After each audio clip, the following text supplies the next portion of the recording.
அரிசி வாங்கணுமா தெலுங்கரை திட்டுவோம், ஆந்திராவுக்கு போவோம். நாங்கள் வந்து சர்க்கரை வாங்கணுமா வேற ஒரு நாட்டுக்கு போவோம். இவங்க வேற நாட்டுக்கு போவார்கள். உள்நாட்டு பொருள் எதுவுமே பிடிக்காது. இங்கே சட்டிப்பானை பிடிக்காது, வெளிநாட்டு வந்து குக்கர் தான் பிடிக்கும் அவங்களுக்கு. அது என்ன பண்ணுறது, விவசாயி சாவுறாங்கம்மா. ஐயா இதை வந்து அவர் விஜய் கட்சியை பற்றி பேசி பிரயோஜனம் இல்லைம்மா. அது வந்து ஒரு தற்கொலை கூட்டம், அது வந்து விளங்காத கூட்டம். இந்த மாதிரியே பொய்ய சொல்லி தமிழ்நாட்டு மக்கள் வாழ்வை அழிச்சிட்டு இவங்க மட்டும் எல்லாம் மாட மாலையை கூட கோபுரத்தை உட்காந்து கால் பண்ணி பாருங்க உட்காந்துருப்பாங்க. திமுகவும் அதிமுகவோட கொள்கை ஒன்று, பிஜேபியோட கொள்கை காங்கிரஸோட கொள்கையும் ஒன்று. ஆனால் நாம் தமிழர் வந்து தனி கொள்கை, தனித்துவமான கொள்கை மேலே இருக்கு. அதாவது கண்ணு பேசுறதுக்கு இவங்களுக்கு எதுவுமே இல்லைம்மா. நம்ம ஆட்சி வந்து தூய்மையான ஆட்சி, நல்ல ஆட்சி, நல்ல மக்களுக்கான ஆட்சி நடக்குது. இதுல ஏதாவது குறை சொல்லணுங்கிறதுக்காக எதையாவது சொல்லி பாக்குறாங்க.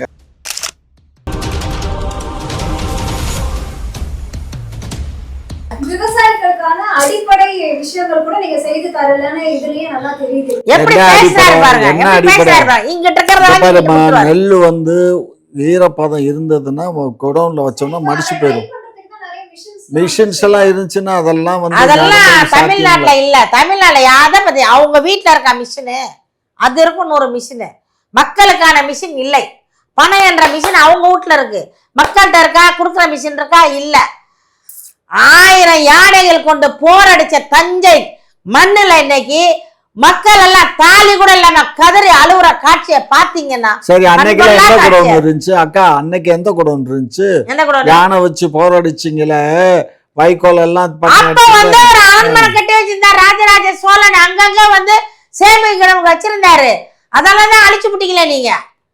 நீங்க வந்து செஞ்சது என்ன? மன்றம் திறந்தீங்க, பெரிய பெரிய மால் கட்டினீங்க, பெரிய பெரிய கல்யாண சத்திரம் கட்டினீங்க, ஒரு 10 மாடி வீடு கட்டிங்க, வீடு பூரா ஏசி வச்சிங்க, காரை வாங்கி விட்டீங்க கீழே. மக்களை பார்க்கலையே. 1000 ரூபா கொடுத்தீங்க. ஆனால் சும்மா சொல்கிறேன், 1000 ரூபா கொடுக்குறாங்க மாதம் மாதம்.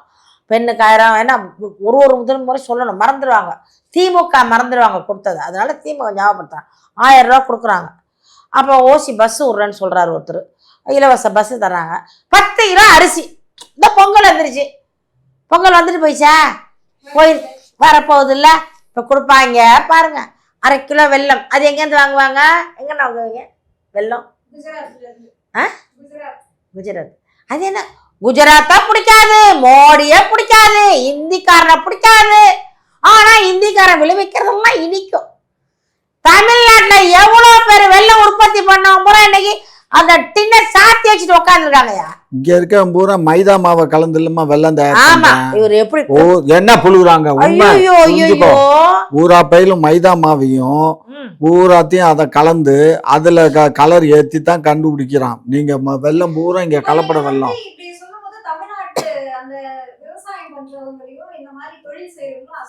அசிங்கப்படுத்தல எல்லா நாய்களுக்கும் தெரியும். அந்த விவசாயிகள் அந்த அரசு சுருமா எவன் ஆளை போட்டு ஆட்டுறானோ அவங்க பூரா இந்த வேலை தான் பாக்குறானுங்க. அரசுக்கு வேலை நாங்க போய் கரும்பு வச்சு நாங்க போய் வெட்டி அதை போய் ஆளை வச்சு இதெல்லாம் ஏமா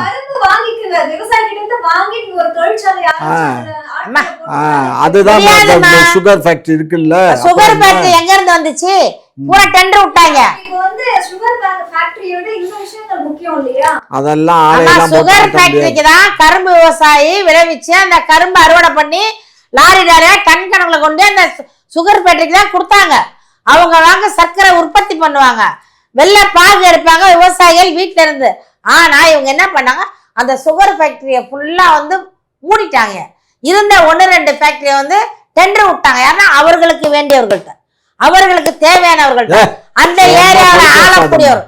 உண்மையா பையா? எந்த சுகர் ஃபேக்டரி யார்ட்ட இருக்கு? இப்போ எத்தனை ஃபேக்டரி இருக்கு சுகர் ஃபேக்டரி சொல்லுங்க? இருந்தது பூரா பாதி பூரா மிஷினரி பழசா போச்சு. கரும்பு போட முடியல, பொங்கலை நம்பி கரும்பு போடுறாங்க. ஒரு நாள் வியாபாரத்துக்கு 6 மாசத்துக்கு உழைச்சி கரும்பு போடுறாங்க. இதெல்லாம் அந்த மக்களை வந்து பார்க்கணுமா? கரும்பு விவசாயியை பார்க்கறதில்ல, வேர்க்கடலை விவசாயியை பார்க்கறதில்ல, உளுந்து விளைவிக்க முடியல வாங்கறதில்ல, பச்சை பயிர் ஒரு நேரத்துல விளைவிச்சாங்க. தை மாசம் அறுப்பத்தோன்னா மாசி பங்குனி சித்திரை வைகாசியில வந்து பச்சை பயிரும் உளுந்தும் போடுவாங்க. வீட்டுக்கு மூட்டை மூட்டையா வரும். இப்ப இல்ல, காரணம் அதை விற்க முடியல, வாங்க ஆள் இல்ல. உடனே குஜராத் மோடி வந்தா நாங்கள் கருப்பு கடை காட்டுவோம், ஆனால் வெள்ளத்துக்கு மட்டும் நக்கிட்டு போவோம் நாங்க நீட்டிக்கிட்டு குஜராத்துக்கு. அரிசி வாங்கணுமா தெலுங்கரை திட்டுவோம், ஆந்திராவுக்கு போவோம். நாங்க வந்து சர்க்கரை வாங்கணுமா வேற ஒரு நாட்டுக்கு போவோம். இவங்க வேற நாட்டுக்கு போவார்கள். உள்நாட்டு பொருள் எதுவுமே பிடிக்காது. இங்க சட்டிப்பானை பிடிக்காது, வெளிநாட்டு வந்து குக்கர் தான் பிடிக்கும் அவங்களுக்கு. அது என்ன பண்றது, விவசாயி சாவுறாங்கம்மா. வெள்ளம் காய்ச்சி ஒரு காலத்துல உலகம் பூரா வெள்ளம் கொடுத்தா நம்ம தமிழ. இன்னைக்கு அந்த வெள்ள விவசாயம் எங்க இருக்கிறாங்க, போறது இல்லை. இப்பதான் சொல்லிட்டாருல்ல மைதா மாவு கலக்குறாங்கன்னு. இந்த மாதிரியே பொய்ய சொல்லி தமிழ்நாட்டு மக்கள் வாழ்வை அழிச்சிட்டு இவங்க மட்டும் எல்லாம் மாட மாலையை கூட கோபுரத்தை உட்காந்து கால் மேல கால் போட்டு பாருங்க உட்காந்துருப்பாரு. அப்படிதான் இருப்பாங்க. ஏன் காலு நான் போட்டு உட்காந்து போடுங்க எவ்வளவு நாளைக்கு போடுறீங்க பாப்போம். இன்னொரு 6 மாசம் ஆட்டுங்களா போட்டுக்கிட்டு பாப்போம். விஜய் அவர்கள் காலையில பாத்தீங்க அப்படின்னா கரூர் சம்பவத்துல பாதிக்கப்பட்ட குடும்பத்தினர மகாபலிபுரத்துல வந்து ஒரு நட்சத்திர ஹோட்டல்ல சந்திச்சிருக்காரு. சரி, எப்படி பாக்குறீங்க? இதை ஒண்ணு என்ன பாக்குறது, நட்சத்திர ஹோட்டல்ல சந்திச்சிருக்காரு. அவரோட தலைவர் ரீதியா பார்த்தாரா நடிகர் ரீதியாவா? இறந்தவன் தலைவர் ரீதியா தான் எல்லாரும் சொல்றாங்க, தமிழக வெற்றி கழகத்தின் தலைவர். ஐயா, இதை வந்து அவர் விஜய் கட்சியை பத்தி பேசி பிரயோஜனம் இல்லைம்மா. அது வந்து ஒரு தற்கொலை கூட்டம். அது வந்து விளங்காத கூட்டம். பேசவும் தெரியல, பேசுறத கேட்கவும் தெரியல, அரசியலும் புரியல. ஒன்னும் ஒரு எக்ஸாம்பிள் சொல்றேன். நீங்க வந்து ஒரு பெண்ணு, அண்ணன் வந்து ஒரு அப்பா ஸ்தானம் தாத்தா ஸ்தானத்துல இருக்காரு. ஒரு கேள்வி நிருபர் கேட்கிறாரு, அம்மா உங்க புள்ள இறந்து போயிடுச்சா விஜய் கட்சியில கூட்டத்துக்கு போய் என்ன நினைக்கிறீங்க? அவன் போயிச்சான் ஆனா மீண்டும் வரணும் தலைவர். அவர் இறந்துட்டாருங்க அடிபட்டு. பரவாயில்ல, இறந்தாலும் பரவாயில்ல, தன் புள்ள இறந்தாலும் பரவாயில்ல, விஜய் வரணும்ன்றாங்க ஒரு அம்மா, ஒரு தாயா. எனக்கு அதெல்லாம் பார்க்க 35 லட்சம் ரூபா 34 லட்சம் பேசுது. அது மட்டும் இல்ல, காலையில விருந்து, இப்ப மத்தியானம் விருந்து எல்லாம் கொடுத்து ஒவ்வொரு குடும்பமா போட்டாவெல்லாம் கொண்டு வந்து வச்சு அதுக்கு மாலை போட்டு அதுக்கு கண்ணீர் விட்டு இவர் கதறி அவங்கள்ட்ட பயோடேட்டா எல்லாம் வாங்கி உங்க குடும்பத்துக்கு என்னென்ன செய்யணும் அதுக்கு ஒரு கல்வியாளரையும் கூட வச்சிருக்காங்க. ஜேபிஆர் மருமான கூட வச்சுக்கிட்டு அவரு நான் அட்வைசர் இல்ல, அவரு உங்களுக்கு நான் மாசம் பிள்ளைகளை நான் படிக்க வைக்கிறேன். ஒரு 20 செத்து போச்சா, செத்து போன பிள்ளை என்ன பண்ணாங்க? ஏமா இங்க பாரு, நான் சந்திச்சதுல நான் குறை சொல்லலம்மா, நடந்தது சொல்றேன். அது இந்த அம்மாவுக்கு தெரியாது இல்ல, இந்த அம்மா அவங்கள பத்தி தப்பா பேசுது இல்ல, அதுக்கு தான். அதனால அவர் கிளிசரின் போடாமலே அழுதாரு அந்த அளவுக்கு. ஆமா, அவரு அந்த அளவுக்கு பிள்ளைங்க எல்லாம் சாவு கொடுத்த அன்னைக்கு அவர் அழுவுறாரு. அவரோட நடிகர்ப்பா, அவரு கிறிஸ்டியன் போட்டு அழுவுறாரு, சும்மா அழுவுறாரு, மிளகா பொடி போட்டு அழுவாரு. நம்மளுக்கு தேவையில்லை. பெத்த தாய் கதறி அழுவல. ஒரு தமிழ்நாட்டுல ஒரு பெத்த 2 பிள்ளைய சாவு கொடுத்து ஒரு தாய் அழுவாம சிரிச்சுக்கிட்டு நாங்க வந்து பிறவி பயன் அடைஞ்சிட்டோம்னு சொன்ன முதல் தாய். அப்படியே எங்களை வந்து பக்கத்துல பார்க்கவே முடியாது. அப்படி ஒரு வாய்ப்பை ஏற்படுத்தி கொடுத்தா என் பிள்ளை. அத வந்து அதனால எங்களோட இழப்பீடு வந்து என் பிள்ளையோட உயிர் போச்சு. ஒரு தாய் ஒரு பிள்ளைமா, அந்த தாய்க்கு என்னம்மா, இந்த ஒரு பிள்ளை போனா இன்னொரு பிள்ளை 34 லட்சம் வருது. 34 அந்த வயசான அம்மாவுக்கு அந்த புள்ள என்ன பாடுபடுத்துறானோ, குடிச்சிட்டு வந்து என்ன அடி அடிச்சானோ, என்ன துன்புறுத்தினானோ, சம்பாரிச்சு சோறு போட்டானோ போடலையோ, அது செத்ததே பரவாயில்லன்னு ஒரு சிரிப்பு வேற. செத்துட்டான், அவன் பொய்ச்சாங்குது. அடி பாவீங்களா, பெத்த புள்ள போனாலும் பரவாயில்ல, ஒரு நடிகர் ஒரு 34 லட்சத்துக்கு அவன் பெத்த புள்ளையே கொடுப்பீங்களா? இது வந்து என்ன சொல்றது? இதுதான் வந்து டிவிக்கு, இதுதான் டிவிகேவின் கொள்கை, டிவிகேவின் கோட்பாடு. இந்த மாதிரி வந்து ஹோட்டல் 5 ஸ்டார் ஹோட்டல்ல வரவழைச்சு சாப்பாடு வாங்கி கொடுத்து, அதாவது சொல்லுவாங்க பழமொழி, தொட்டிலையும் ஆட்டுவாங்க, பிள்ளையும் கிள்ளி விடுவாங்களாம், தொட்டிலையும் ஆட்டுவாங்களாம் பழமொழி. அதுதான் செய்யறாரு. சாகடிச்சிட்டாங்க, சாகடிச்சிட்டு ஆட்டிக்கிட்டு இருக்காரு. அவரு இதுக்கு பனையூருக்கு கூப்பிடலாமா, அவர் வீட்டுக்கு கூப்பிடலாமா? அவர் பொது இடத்துல தான் கூப்பிட்டது. பனையூருக்கு தான். யாரும் இவர் மகாலிபுரத்து 2வது பிளான், ஃபர்ஸ்ட் கூப்பிட்டது பனையூருக்கு தான். அதை நிறைய பேர் இதை கலாச்சிட்டாங்க. அவரை கலாச்சோன்னா டக்குன்னு மகாபலிபுரம் போயிட்டாரோ? மகாபலிபுரம் போயிட்டாரு. மக்கள் கூடியிருப்பாங்களா? மக்கள் அதுக்கு தான் தொண்டர்கள் எல்லாம் கூடியிருப்பாங்க. வெளியில போய் நிக்க மாட்டாங்க, ரோட்ல நிப்பாங்க. அதுக்கு 1500 போலீஸ் பந்தோபஸ்து போட்டிருக்கு. அதாவது யார் சந்திக்க கூடாதுன்னு திமுக பார்த்தீங்கன்னா இவ்வளவு உச்சா இருப்பாங்க. எங்க சந்திச்சிட்டாருன்னா மக்கள் அவரை ஏத்துக்குவாங்களோ மறந்துடுவாங்களோன்ட்டு இப்ப 1500 பேர். ஏமா அந்த நெரிசல்ல செத்து போயிட்டா என்ன பண்றது? அதுக்கு வேற நாங்க பதில் சொல்லிட்டு உங்களுக்கு நீங்களா கொடுக்க போறீங்க 50 லட்சம்? நீங்க கொடுத்துருக்கீங்களா? நாங்க இப்போ 10 லட்சம் இல்ல, அப்புறம் கமல் கொடுத்துருக்காரு. கமல் அவரு பணத்தை கொடுத்தாரு. திருமாவளவன் 50,000 கொடுத்தாரா? செக்கே பாஸ் ஆகலையா? கொடுத்துட்டாரு. பாஸ் ஆயிடுச்சு. பாஸ் ஆயிருச்சா? 1000 அதெல்லாம் அதனாலதான். ஆமா, எல்லா செக்கு பாஸ் ஆகலன்னாங்க. பணம் நல்லா காசு அடிச்சுட்டாங்க. இப்போ பணம் 34 லட்சம் பேசுதப்பே. அப்பே அவன் போயிச்சான். தலைவர் வரவோணும். 34 லட்சம் வாங்கிட்டேன், தலைவர் வரவோணும். வருவார். இப்போ சீமான் அவர்கள், அதாவது நாம் தமிழர் கட்சியுடைய நிர்வாகிகள்லாம் சீமான் அவர்கள் ஒரு அதிருப்தியில இருக்கிறதா சொல்றாங்க. காரணம் என்ன அப்படின்னு பாத்தீங்கன்னா, இவருமே இந்த தடவை வந்து ஜாதியை பார்த்துதான் வந்து சீட்டு கொடுக்குறாரு அப்படின்ற ஒரு கருத்தை முன் வச்சிருக்காங்க. அது எதனால அப்படின்னு பாத்தீங்கன்னா, இப்ப கூட அந்த திருச்சியில இருக்கிற திருவெரும்பூர் தொகுதியில முக்குழுத்தோர் வாக்கு, அந்த சமுதாயத்தை சேர்ந்த ஒருத்தர் வந்து நிக்க வச்சாலும் வாக்கு வந்து கிடைக்கும் அப்படின்னு சொல்லி மற்ற கட்சிகள் தான் பண்ணுவாங்க. அதே ஸ்ட்ராட்டஜியை இப்ப கையில எடுத்திருக்காரு அப்படின்னு சொல்றாங்க. யாருமா சொல்றது? திமுக. அது தேவையில்லாத கதை. அது தேவையில்லாத கதை. அது எங்க அண்ணா ஒரு காலமும் ஜாதி பார்த்து பழகாதேன்னு சொல்ல அவரை நரிக்குறவர் வரைக்கும் உள்ள வச்சிருக்காரு.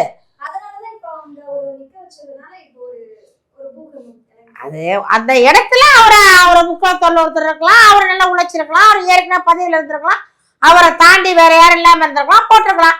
அதுக்காக வந்து இவரை தான் எப்படிமா இதுக்கு முன்னாடி நடந்த தேர்தல்லாம் இப்ப அவர் எதுவுமே பண்ணல. இந்த பொது எல்லா இடத்துலயும் ஜாதி பாக்குறாரா? திருவெரும்பூர் மட்டும்தானே. அங்க இவரை மாதிரி ஒரு திறமைசாலி இருந்திருக்க மாட்டாங்க. இருந்திருப்பாங்க, எல்லாரும் இவரை சொல்லியிருப்பாங்க, அண்ணனை போடுங்கன்னு சொல்லியிருப்பாங்க, போட்டிருப்பாங்க. அது ஜாதி பார்த்து எங்க ஏரியாவில் கூட தான் ஒரு எம்எல்ஏ இருக்காரு.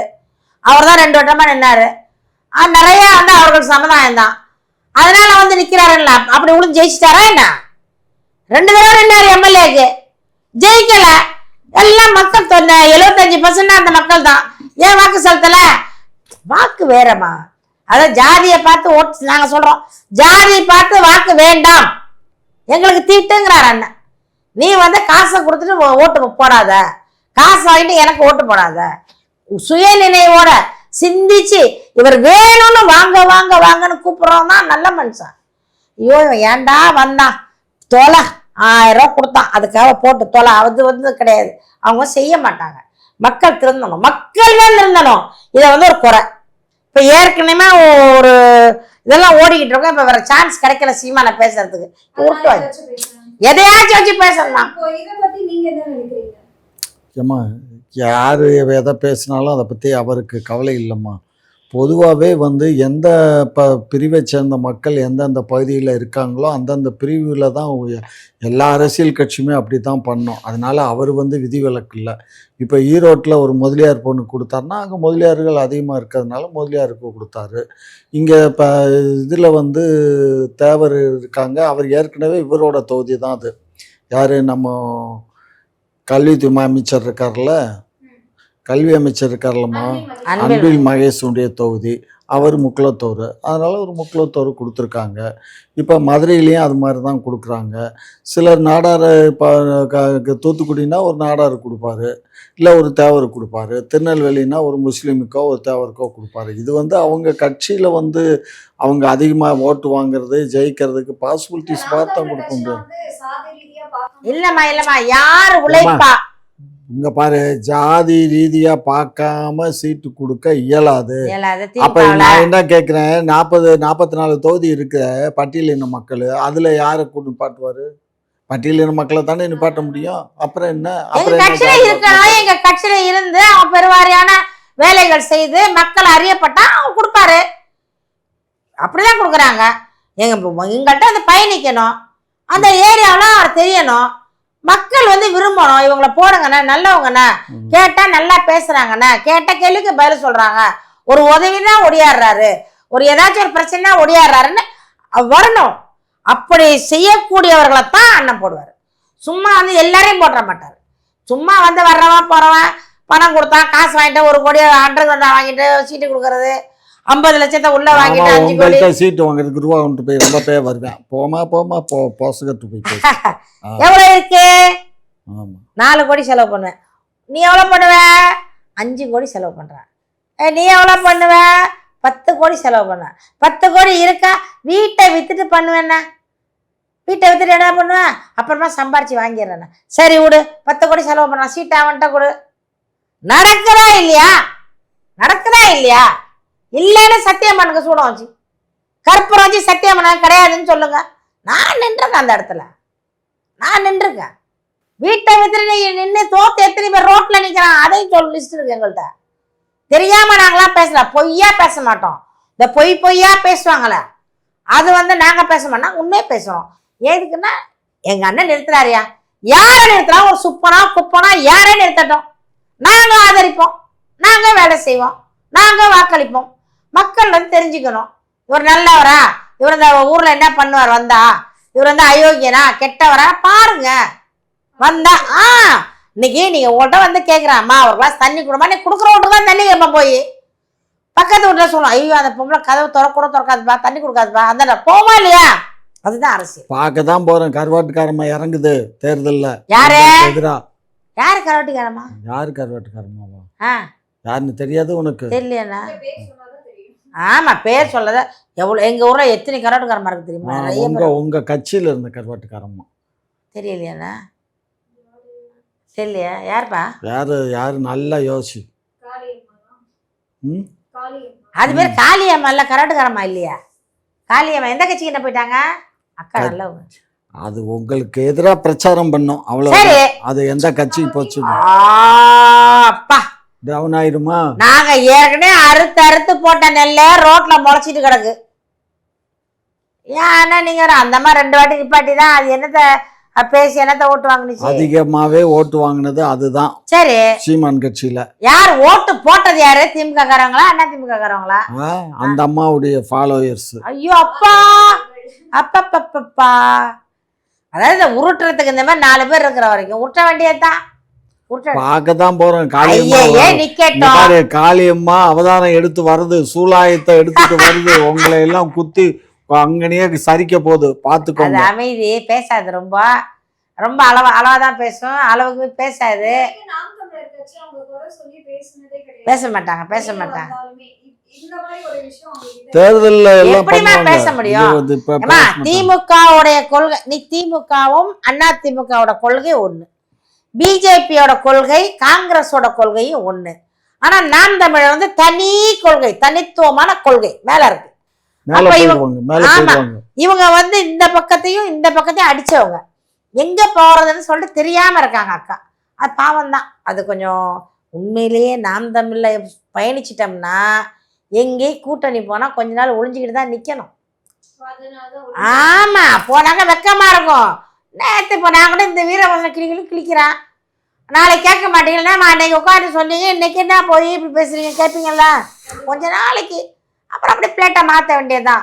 இருந்தேன், அவர் நல்லவர் இல்ல, அவர் வல்லவர் இல்லை, அவர் அயோக்கியன், அவர் வீரன் இல்லை, கோலன், அதனால் வெளியே வந்தேன், ஏதாச்சும் உருட்ட வேண்டியதுதான். இப்படியே உருட்டுதான் நிறைய பேர் பொழைச்சிட்டாங்க.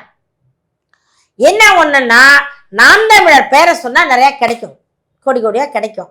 இப்போ அப்படிதான் கல்யாண சுந்தரம் போனாரு, நல்லா இருக்காரு. இன்னைக்கு ராஜீவ்காந்தி போனாரு, நாம் தமிழர் நல்லா தான் இருக்கிறாங்க. இப்போ அக்கா காளியம்மாள் போயிருக்காங்க, நல்லா இருக்கட்டும். அதை பத்தி நம்மளுக்கு ஒரு காளியம்மாள் வந்து காளியம்மாள் கட்சியில இருந்தார், பிரச்சாரம் பண்ணினார்.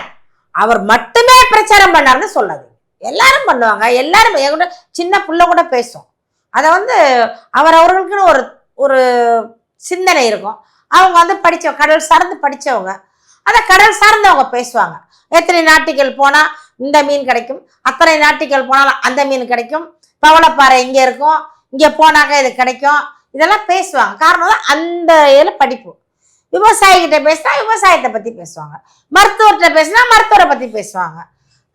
அப்படி அந்த மாதிரி தான் அவங்க வந்து விவசாய துறையில படிச்சிருக்காங்க, அதனால இருக்காங்க. பேசுறாங்க. போட்டு எங்க போனாலும் நல்லா இருக்கணும். அக்கா காளியம்மனக்கா நல்லா இருக்கும். நயினார் நாகேந்திரன் அவர்கள் வந்து சொல்றாரு, இந்த மாதிரி திமுகவுடைய வாக்குறுதிகள் 99% நிறைவேற்றிட்டுன்னு சொல்றீங்க. அது ரொம்பவே வெட்கக்கேடா இருக்கு. 2000 கோடி வந்து செலவு பண்ணி 200 அணைகள் கட்டுறேன்னு சொன்னீங்களே, கட்டினீங்களா அப்படின்ற மாதிரி ஒரு கேள்வியும் முன் வச்சிருக்காரு. கட்டின அணையெல்லாம் சட்டமன்றத்தில் சொன்னார். சட்டமன்றத்தில் அன்னைக்கு வாயும் பின்னாடி பொத்திட்டு உக்காந்துருந்தாரு. அன்னைக்கு அவர்கிட்ட கேட்க வேண்டியதானே. அன்னைக்கு தான் அவர் சொன்னார்ல, இத்தனை கட்டியிருக்கோம்னு, டேம் கட்டியிருக்கோம்னு. ஆனா அந்த அணைகள்லாம் எங்க எங்க இருக்குன்னு அவர்கிட்ட கேட்க வேண்டியதானே. சட்டமன்றத்துல நீ எதிர்கட்சி தலைவர் தானே, அந்த கட்சிக்கு உன் கட்சிக்கு நீ தலைவர். நீ அன்னைக்கு அவர் பேசினார்ல, நீர்வளத்துறை அமைச்சர் பேசினார்ல, துரைமுருகன் பேசும்போது நீ எழுத்து கேட்க வேண்டியதானே. அன்னைக்கு எல்லாம் கையும் வாயும் பொத்திக்கிட்டு இப்ப வந்து என்னத்த பேசுற. சும்மா ஏதாவது கண்ணு பேசுறதுக்கு இவங்களுக்கு எதுவுமே இல்லம்மா. நம்ம ஆட்சி வந்து தூய்மையான ஆட்சி, நல்ல ஆட்சி, நல்ல மக்களுக்கான ஆட்சி நடக்குது. இதுல ஏதாவது குறை சொல்லணுங்கிறதுக்காக எதையாவது சொல்லி பாக்குறாங்க. இதெல்லாம் எடுபடாது. மீண்டும் 26 திராவிட மாடல் ஆட்சி, திராவிட முன்னேற்ற கழகத்தினுடைய ஆட்சி, மறுபடியும் முத்துவேல் கருணாநிதி அவர் ஸ்டாலின் அவர்கள் ஆட்சி அமைப்பார். அதனால இதுல கருத்து இல்ல. பொறுத்திருந்து பாருங்க. என்னதான் கண்ணீர் விட்டாலும் 5 ஸ்டார் 7 ஸ்டார் ஹோட்டல் கூப்பிட்டாரும், நான் அந்த 44 பேர்த்த மாத்திரம் 41 குடும்பத்தை மாத்திரம் கூப்பிட்டா போதுமா? தமிழ்நாட்டில் இருக்கவங்களை பூரா ஸ்டார் ஹோட்டல்ல தங்க வைய. ஒரு நாளைக்கு உன்கிட்ட தான் சொத்து இருக்குல்ல, தங்க வையே. அவங்களுக்கு விருந்து கொடு, 3 நேரம் 4 நேரம் விருந்த கொடு. அப்புறம் நீ ரோட்டுக்கு வந்துருவ, சரியா வந்துடும், ஈக்குவல் ஆயிடும். ஆமா, தமிழ்நாட்டு மக்கள் வந்து இன்ப வெள்ளத்திலே மிதந்து கொண்டிருக்கிறார்கள். ஆமா ஐயா காமாட்சியிடம் சென்று மிதக்கவும். நீங்க எல்லாம் மிதக்க மாட்டீங்க. சரி, அவரு கூட்டணி எல்லாம் பேசி முடிச்சிட்டீங்களாண்ணா? எங்க கூட்டணி ஸ்ட்ராங்கா இருக்கு. நீ கூட எங்க முதலமைச்சர் சொல்லிட்டாரு, எங்க கூட்டணி பத்தி யாரும் வாய் திறக்க வேண்டிய அவசியம் இல்லை. நான் வந்து அதெல்லாம் தலைவர் சொன்னா கேட்டுக்குவாங்க. தலைவர் ஒரு சீட்டு கொடுத்தாலும் 2 சீட்டு கொடுத்தாலும் சேர்றதுக்கு ஆள் இருக்கு. ஸ்டாலின் பொட்டி பெருசா இருக்கணும். பொட்டி கொஞ்சம் பார்ப்பாங்க, அது சைஸ், பொட்டி சைஸை மட்டும் பார்ப்பாங்க. சீட்டு முக்கியம் இல்லை. இப்போ எங்களுக்கு நாங்க உட்கார ஒரு சீட்டு, அது இந்த மாதிரி சோபாவா இருந்தாலும் சரி, பிளாஸ்டிக் சேரா இருந்தாலும் பரவாயில்ல, இல்ல வந்து கீழே சப்பலாங்களை போட சொன்னா நாங்க உட்காருவோம். ஐயா போய் உட்காருவாரு. ஒரு சீட்டு கொடுத்தா போதும். அதுக்கு பேச 1000 மக்களை நாங்க ஏற்பாடு பண்ணி வச்சிருக்கோம். அதனால வந்து ஒரு சீட்டு 2 சீட்டு தான், அது பிரச்சனை இல்லை. அது வந்து ஆட்கள் நிறைய இருக்காங்க. ஆனால் பொட்டியை மட்டும் வாங்கி பின்னாடி வச்சுக்கிட்டு முன்னாடி போயிட்டு எல்லாரும் அப்படி குனிஞ்சு கும்பிட்டுட்டு ஏமாற்றி மக்களை வந்து திசை திருப்பி இளைஞர்கள் வாழ்க்கை நாசமாக்கி பாழாக்கி நிறைய கட்சிகள் வந்து துண்டுக்குள்ளே கையை விட்டு காசு வாங்கிக்கிட்டு இருக்கு. அந்த இளைஞர்களுக்கு தான் திருந்தணும். நம்ம யாரையும் சொல்ல முடியாது. நம்மளே திருந்தினாதாம்மா. இப்போ நான் என்ன தவறு செய்கிறேன், நானே திருந்தினாதான். அதாவது பேச்செல்லாம் ரொம்ப ஓவராக இருக்குது. யார் நம்ம திருமாவளவன் தான் சொல்கிறேன். நீங்கள் அந்த அண்ணனுக்கு தான் உங்கள் அண்ணன் ரொம்ப வக்காலத்து வாங்கினாரு. நீ அவரை பற்றி தப்பு. அவரே என்ன வக்காலத்து வாங்கினாரு? நான் அதாவது சொல்லு தெரியாதா? தெரியாத, பார்க்கலையே. அவரை முறைச்சதை நான் இருந்திருந்தேன்னா நான் இறங்கி அடிச்சிருப்பேன்ல பேசினாரு. விலைக்கு விடுறேன்லாம் சொல்லல, நான் அடிச்சிருப்பேன்னாரு. நம்ம திராவிட மாடல்ல வந்து இதுவும் சேரும். அவர் பேசினது வேற. என்ன வேற பேசினாரு? அதாவது முறைச்சா அடிப்பேன் அப்படின்னு எதையோ ஒன்று சொல்லும் பொழுது அதை அப்படியே கட் பண்ணிடுவாங்க. கட் பண்ணிட்டு என்ன பண்ணுவாங்கன்னா, முறைச்சா அடிப்பேன்னு இவர் சொன்னதாக, எங்க அண்ணனை முறைச்சால் அடிப்பாங்க அப்படின்னு அடுத்தது கலாச்சிருப்பாரு. அந்த கலாச்சிங்க வந்து கை வெட்டிடுவாங்க. எங்க அண்ணனை முறைச்சா அடிப்போம் அப்படி சொல்லிட்டு அதை மட்டும் தூக்கி போட்டு ஒரு காலம் எங்க அண்ணன் சப்போர்ட் பண்ண மாட்டாருன்னா, அநீதிக்கு சப்போர்ட் பண்ண மாட்டார். யாரா இருந்தாலும், விஜயா இருந்தாலும் சரி, திருமாவளவனா இருந்தாலும் சரி, எடப்பாடியா இருந்தாலும் சரி, அண்ணாமலையா இருந்தாலும் சரி, நம்ம ஸ்டாலின் அவர்களா இருந்தாலும் சரி, யாரா இருந்தாலும் சரி, தவறு நடந்தா தவறுதான். சீமான்ட்ட பெட்டி வாங்கியிருப்பாரு. யாரு? இவர்கிட்ட. யாருகிட்ட? திருமாவளவன்ட்டயா? திருமாவளவன்ட்ட. அவரே 4 பேர்ட்ட பொட்டி வாங்கிட்டு இருக்காரு. அவர்கிட்ட போய் பொட்டி வாங்கலாம். எங்க அண்ணன் ஏன் பொட்டி வாங்கணும்? எங்க அண்ணன் பொட்டி வாங்கியிருந்தாலும் எப்போ கூட்டணிக்கு வந்திருப்பாரா? ஏன் தனிச்சு நிக்க? நாங்க தனிச்சுதான் நிக்கணும். தனியா ஆட்சி, நாங்க தனியா கட்சி. அதுக்கு எவ்வளவு வாங்குனீங்க? யாருக்கு எதுக்கு வாங்குறோம்? நாங்க தனிச்சு நிக்கிறதுக்கு. நாங்க ஏன் வாங்குறோம்? எங்க பணத்தை செலவு பண்ணி நாங்க நிக்கிறோம். மக்களை நம்பி நிக்கிறோம். மக்கள் வாக்களிக்கட்டும். மக்கள் பாத்துக்கிட்டு இருக்காங்க நடக்கிற அவலத்தை. அதாவது பழைய அந்த வயசானவங்க எல்லாம் ஒன்னே யாருக்கு ஓட்டு போறீங்க? எம்ஜிஆருக்கு தான் போடுறேன். அம்மா எம்ஜிஆர் இறந்துட்டாருமான்னு ஒருத்தர் சொல்றான். என்னது எம்ஜிஆர் இறந்துட்டாரு? எப்போ? போன எலெக்ஷன்ல. இந்த மாதிரிலாம் சொல்லிக்கிட்டு இருக்காத அப்படின்னு என்ன அடிக்க வந்துட்டு. அப்ப எம்ஜிஆர் இறந்துட்டாருன்னு கூட தெரியாத ஒரு மனநிலை எம்ஜிஆருக்கு இன்னமும் வாக்களிக்கிற மக்கள் இருக்காங்க. ஜெயலலிதா அம்மாவுக்கு இன்னமும் வாக்களிக்கிற மக்கள் இருக்காங்க. அதனால வந்து அந்த இப்போ இளைஞர்கள் அப்படி கிடையாது. இளைஞர் சிந்திக்கிறாங்க, படிச்சவங்க, அறிவு சார்ந்திருக்காங்க. அவங்க வந்து இந்த 26ல் அண்ணனுக்கு வந்து ஒரு பாடம் புகட்டுவாங்க. உங்களோட நேரத்தை ஒதுக்கி பல்வேறு கேள்விக்கு விளக்கம் அளிச்சிருக்கீங்க. நன்றி. நன்றி, வணக்கம்.